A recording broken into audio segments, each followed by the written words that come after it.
Yeah, so we're from University of California, San Diego, and we're a group of essentially engineering students, staff, and faculty that share a passion for cultural heritage, and we've been kind of following the mountain since the beginning, and had the pleasure of knowing Leonard Knight personally, and was here when even before some of these constructions were were even imagined. And so, but we're here to do a comprehensive digital documentation of the mountain to That's create a cool. digital twin, and that digital twin allows us to essentially extract measurements to look at change or detect change over time and quantify change over time, whether or not there being changes, additions, alterations to the mountain, or as a result of the destruction we see here.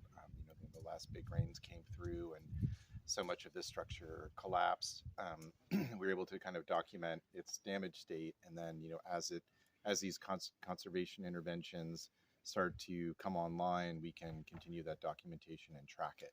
That's awesome. And so we're going to do some work today involving ground penetrating radar, and that'll allow us to peer into the basal course of hay bales here to see if they're pinned to the ground. So we want to kind of better understand Leonard's construction techniques and how he was able to do what he did.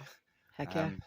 And so it'll allow us to kind of, sort of reverse engineer the mountain a little bit, and that will enable, the team here to kind of move forward with some of the restoration work. Awesome. Heck yeah. You mind if I peek inside? Yeah, of course. And Thank then you. when we get the gear out, there's someone scanning on the other side too, so you can maybe go talk to him as well if you want. And then when we get the radar out, you're awesome.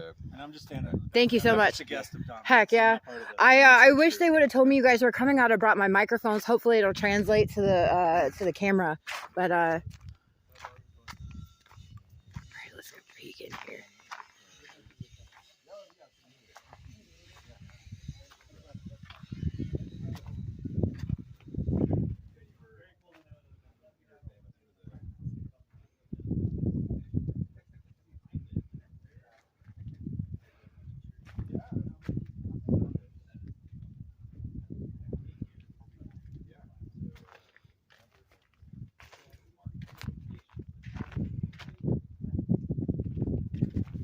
Art and but this is nobody's done like Adobe stuff, I don't think, right? No.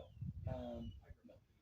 Do you know Charlie, right? Because he's helped out the cafe a bunch last year. Did you catch what Charlie's up to this year? Yeah, so we're hoping 3D printer. Yeah, we're hoping Charlie and I can do some of the community washing grow garden and build a building. So we have a property for that. Build a building.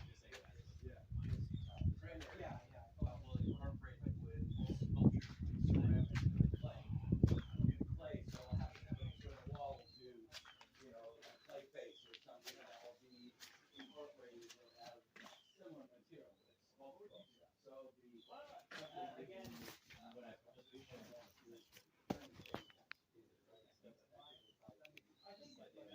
so as opposed to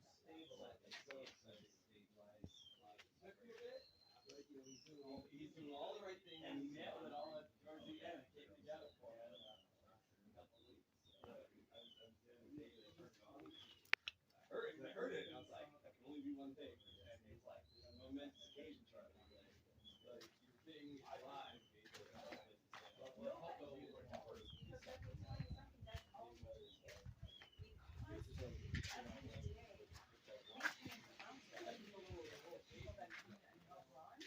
Because it's such a large site and the paint cracks and wears off, so repainting is what we're doing already, so nobody would be opposed to that.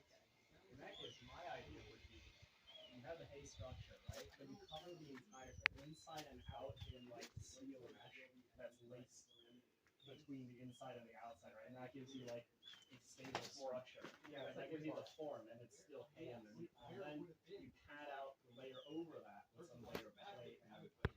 So then you don't have a risk of structural integrity. The paint is still going to require maintenance, but it will not collapse. Well, over 20 years, you definitely would have plenty of moisture and ingress from the exterior paint surface. Yeah. And what kind of mesh you got? You're good. You're good. You're fine. You're fine. I won't get you in it. Thank you. If you're talking about remesh, 1/8" steel in a grid, then you could theoretically make it everything in compression, everything in a dome structure. But just like chicken wire on both sides of the tail, Wouldn't take it.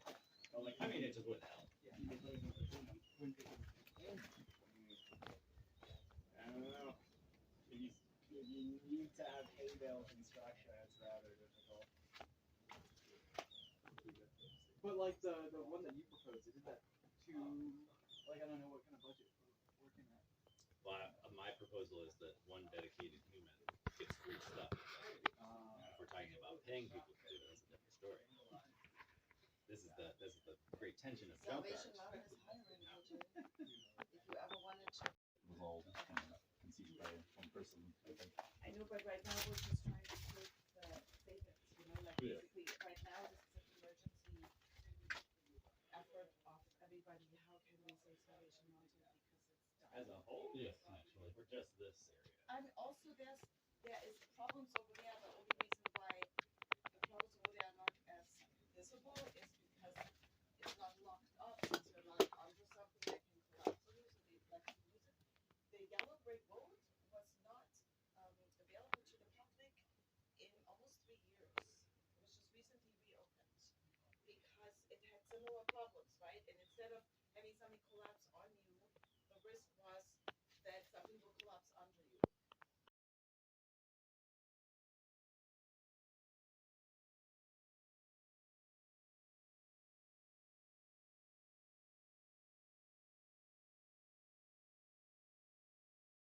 Even allow the Yellow Brick Road again after it's been, mudded and painted